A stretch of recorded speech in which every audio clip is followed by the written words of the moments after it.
This past weekend, I played in one of the first regionals of the Justice Hunters format taking place in Seattle, Washington. There were roughly 200 players there, resulting in 8 rounds of Swiss being played, and it cut to top 24 receiving their invites to the 2026 Yu-Gi-Oh! NAWCQ, or Nationals. I attended this event and managed to place 12th place, meaning that while I did secure my invite for the 2026 season, I unfortunately did not make the highly sought after top 8.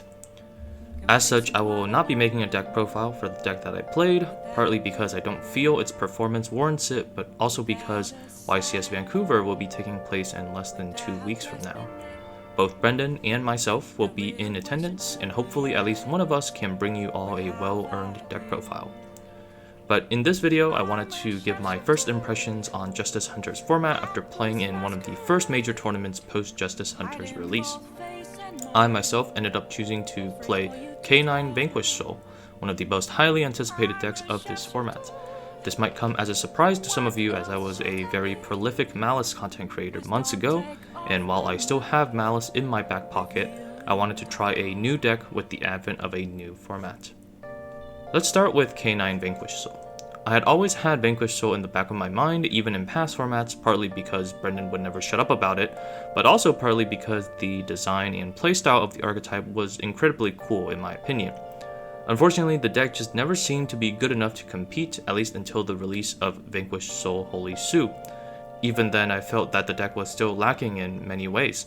There were not many quality earth monsters you could play, the deck had consistency issues, and overall didn't feel high-powered enough, at least for my liking. With the release of K9, however, all of that changed. All of a sudden, you have a new premium earth monster in Izuna, as well as the whole squad of K9 monsters to help mitigate consistency issues and increase the power level of the deck to a whole new level. Ripper gives you a much needed insulator against Nibiru, Joko gives you a way to convert Brick Jiaolongs into plays, and Izuna and Lupus give you easy access to Paradise Smasher as a backup plan when you get Molcharmi. K9 Vanquish Soul pretty much has it all. Consistency, power, recursion, insulation, layered interaction, and most importantly, speed. The turn 0 options available to the deck are unprecedented in Yu-Gi-Oh! History, well, maybe besides full power Ishizu tier, but Holy Su and Izuna allow you to play on an axis that many decks are wholly unprepared for. I remember one game yesterday against a K9 Crystron player where I resolved a Molcharmi, an Ash, a Holy Su for Fire and Dark, and an Izuna, all before I had even taken my first turn. In my opponent's words, he had gotten FTK'd. But if power was all that Vanquish Soul had going for it, I wouldn't have chosen it as my deck of choice. I chose Vanquish Soul because 1, it's a fun deck to play, and 2, because it is extremely skill testing. It has a good matchup spread across the board, and there's no silver bullets like Droll to Mitsurugi or Lancia to Malice, which means the majority of the time, the more skilled player will win the duel. Now let's talk about Yummy.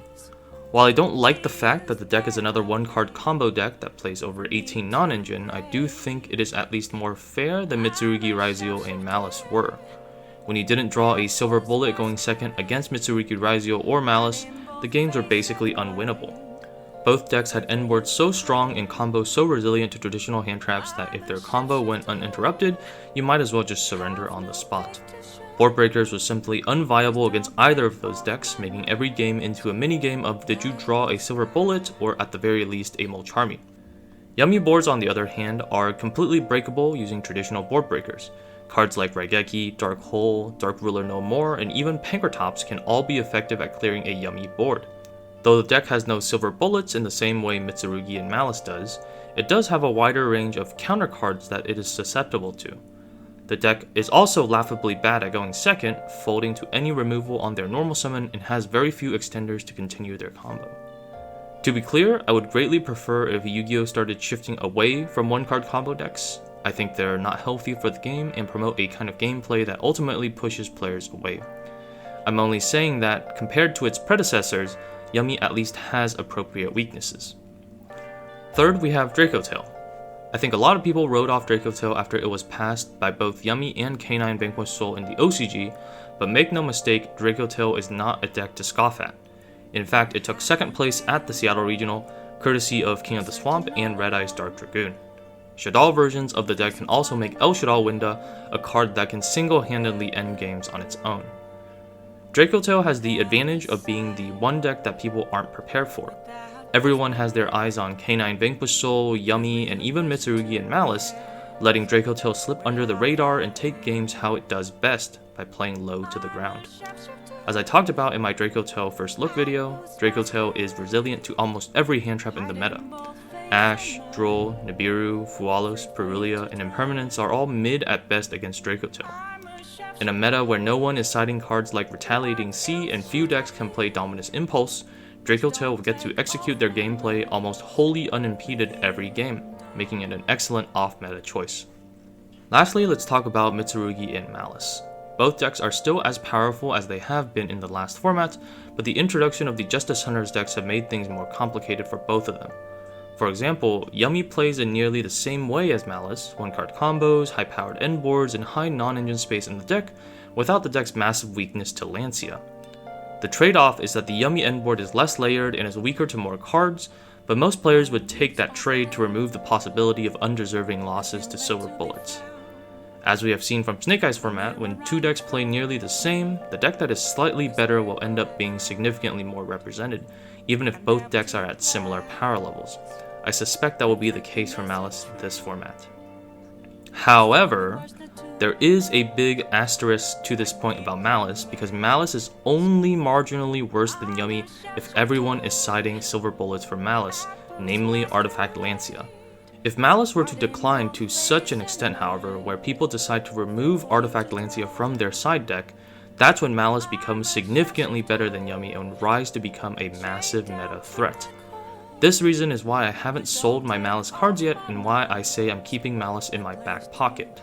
If there were ever a time where I see that Artifact Lancia is leaving people's side decks, I could very well go back to Malice and absolutely destroy the format. For Mitsurugi, the deck is still very strong and even has many advantages over the Justice Hunters decks. Murukumo being an on-demand Raigeki is extremely powerful against Yummy, and it forcing discards to resolve effects is devastating against Vanquish Soul, who needs to keep attributes in hand in order to resolve their effects.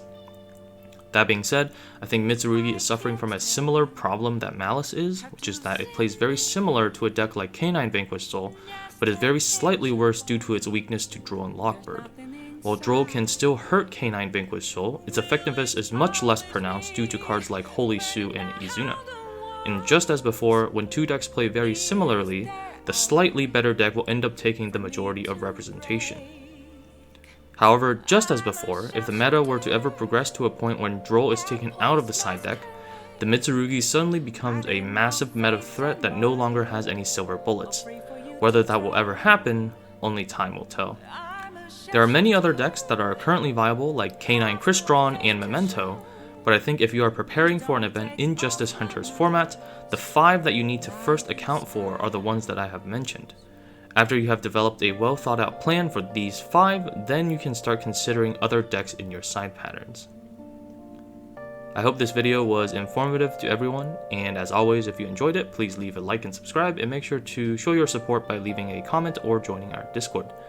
I likely won't have very many uploads in the near future as I prepare for YCS Vancouver, but afterwards, there will probably, hopefully, be more. See you all in the next one.